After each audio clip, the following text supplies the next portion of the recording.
The first time I heard Olivia boast about it, I wanted the ground to swallow me whole.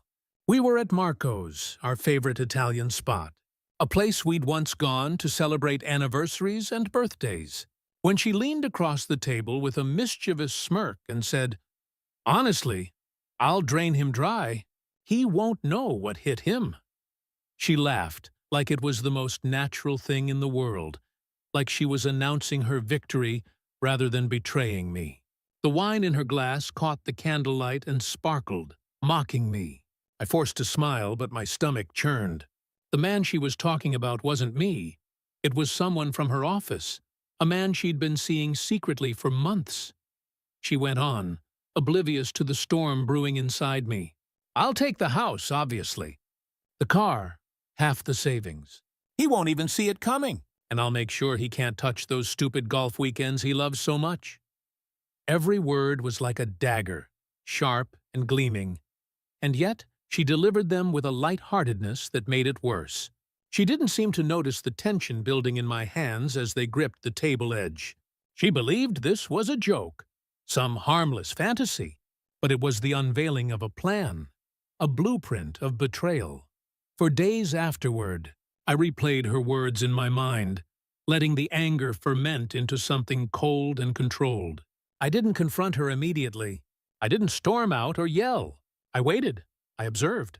I started to notice details I'd ignored before.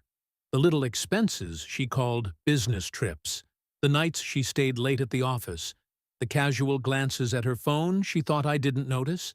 I realized that this was not a mistake or a momentary lapse. She had been preparing this betrayal for months, maybe years, and she was confident she could do it without consequences. The first step of my revenge wasn't dramatic. I didn't buy a plane ticket to confront her lover or hire a private investigator. At least, not yet. I quietly secured my own life. I moved important documents, birth certificates, property deeds, financial statements, into a safe under my control. I opened a separate bank account, transferred my savings, and began funneling funds away from joint accounts. Every precaution I took was deliberate.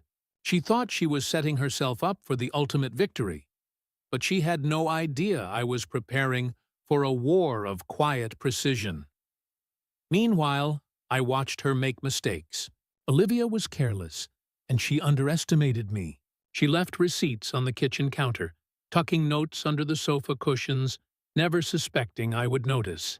She bragged about trips, dinners, and meetings with her lover, thinking I would remain blind.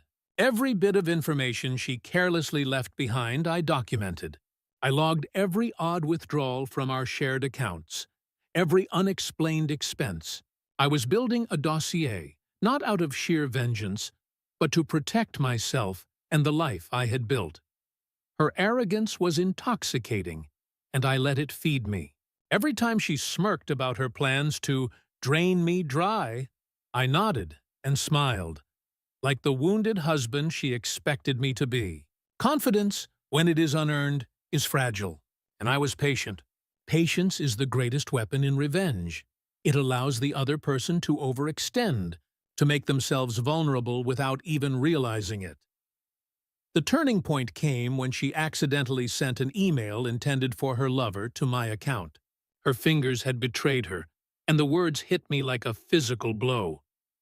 "Once the papers are filed, he'll be wiped out. I'll keep the house, take half the accounts, and ensure he can't touch the kids."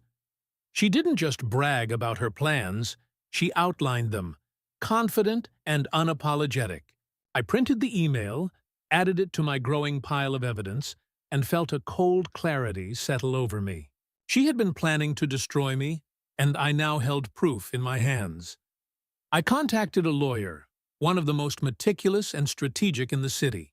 I laid out the situation, every detail of her scheming, the financial manipulation, and her cavalier betrayal. He listened, nodded, and asked a simple question that cut to the core. "What do you want this to look like when it's over?" I told him I wanted fairness, dignity, and protection for my children. I didn't want to punish her out of spite. I wanted to ensure that her plans to harm me failed. We began mediation. Olivia came with her usual confidence, believing she would walk away with everything she had planned. She presented a list of demands: the house, equity, a substantial alimony arrangement, control of the children's activities. She spoke with the smugness of someone who believed the game was already won. I countered quietly, presenting the evidence I had meticulously collected. The receipts, the financial logs, the email, all laid bare her intentions. The mediator's eyes flicked between us, taking in the imbalance of arrogance and proof. Olivia tried theatrics, blame, tears, even fainting attempts, but I stayed calm. I had rehearsed my responses, not out of cruelty, but out of necessity. I listed facts, dates, and expenditures. Numbers do not lie, and she had underestimated that. The mediator guided us toward a settlement that stunned her. She would leave with enough to be comfortable, but not enough to feel triumphant. She relinquished claims to the house and agreed to a reasonable buyout for the assets she had hoped to seize. Alimony was modest, time-limited, and structured to prevent either of us from being financially devastated. Her plans for a dramatic drain evaporated in the face of meticulous preparation and quiet resolve. Even beyond the legalities, my revenge was in reclaiming my life. I began rebuilding slowly, spending time with my children, coaching their sports, teaching them how to cook, showing them that stability and integrity were not just words, but actions. Olivia's thrill-seeking and manipulation left her isolated, while I created a life grounded in reality, in responsibility, in quiet victories. She had thought she could destroy me with flair. I destroyed her expectations with diligence. Months later, she attempted to broadcast her version of the story to mutual friends, boasting about how she drained me, how she had won. But nobody cheered. Nobody celebrated cruelty in real life. Her audience was sparse, and those who had once admired her ambition recoiled at the calculated arrogance she displayed. Meanwhile, I lived my life in a way that was visible proof of her failure. I was not broken, not humiliated, not destroyed. I had taken back control of everything she had hoped to use against me. A year after the divorce, I was standing in our backyard, watching my son hit a baseball in the late afternoon sun. The house, now smaller and quieter without her presence, felt lighter, freer. I had the safe key in my pocket, the new apartment lease tucked into a drawer, and a modest, growing bank account that reflected hard work and planning rather than deception and greed. I had dignity. I had peace. I had mornings where coffee tasted like freedom, and evenings filled with laughter. Untainted by her schemes, Olivia had expected to be celebrated for her cleverness, to see me broken and desperate, to revel in her imagined victory. Instead, she was left with emptiness, her plans exposed, her reputation tarnished, her future limited by her own arrogance. My revenge was not loud or vindictive. It was deliberate, meticulous, and ultimately victorious. I had reclaimed my life without needing to humiliate her in public. I let reality do the work. Let her see the life she had thought she could take crumble quietly, while I rebuilt steadily. When I think back to that night at Marco's, when she laughed about draining me dry, I smile, not out of cruelty, but out of triumph. The irony of her boasting is now complete. She believed she could destroy me with her confidence and charm, but what she didn't account for was preparation, patience, and resilience. She underestimated the man who had loved her, the man who had foregone his own anger for careful planning, the man who would not be undone by arrogance or betrayal. The last laugh belongs to me, not because she suffered, but because I survived. I didn't just survive, I flourished. Olivia's schemes, her confidence, her casual cruelty, none of it had the power she thought it did. I walked away with my dignity intact, my life intact, and a quiet satisfaction that no dramatic act could ever match.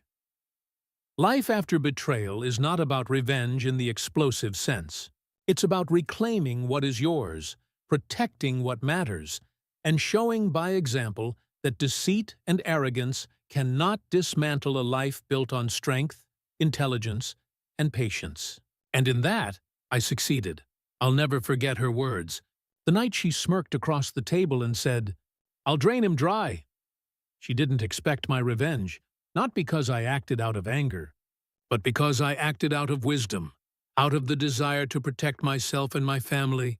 The revenge was in the planning, the patience, the evidence, and ultimately in the life I rebuilt, free of her manipulation. And when I watch my children, laugh with friends, and sip coffee in the morning sunlight, I know one truth above all. She may have tried to drain me dry, but in the end, it was she who was left empty-handed, while I reclaimed everything that truly mattered.